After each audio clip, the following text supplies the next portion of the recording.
Ayan guys, tuturo ko sa inyo yung strategy ni Money Coming na naka-auto turbo, then stop yung auto, then speed. Let's go guys.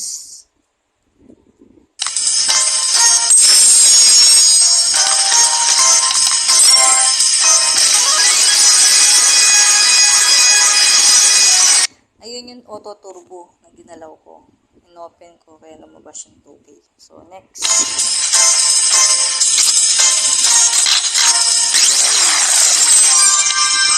Magkasunod lang guys. Ganun lang yung strategy kay Money Coming. Kailangan mabilis yung kamay mo. Dito sa King 7-7. So tinaray natin ang ating strategy. So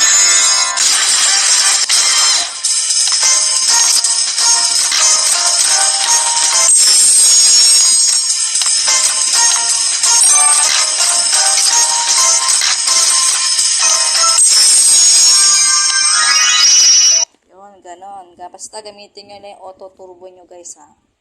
Ayan, auto turbo lang. Okay, next.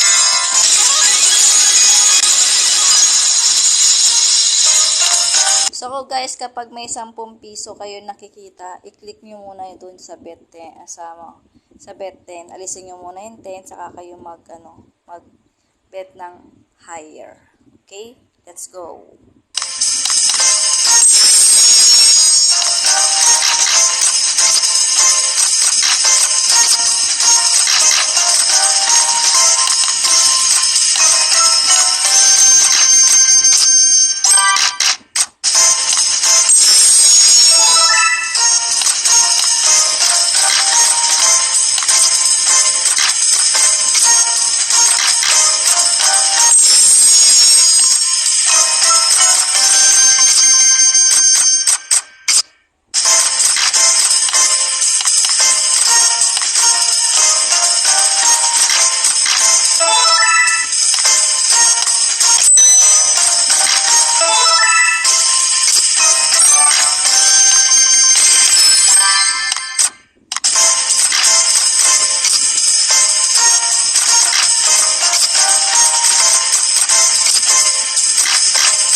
Ayan yung isang strategy ko sa Money Coming.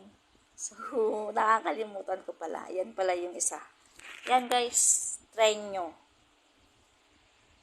Basta naka-auto turbo. Ito, auto turbo. Yan, auto turbo. Tapos, then, stop turbo. Ay, stop auto. Then, spin. Saka kayo magbalik tapos sa kayo magbalik ng ibang bet tapos auto turbo lang lagi ang gamit. Yun lang guys. Try na dito sa King 7-7.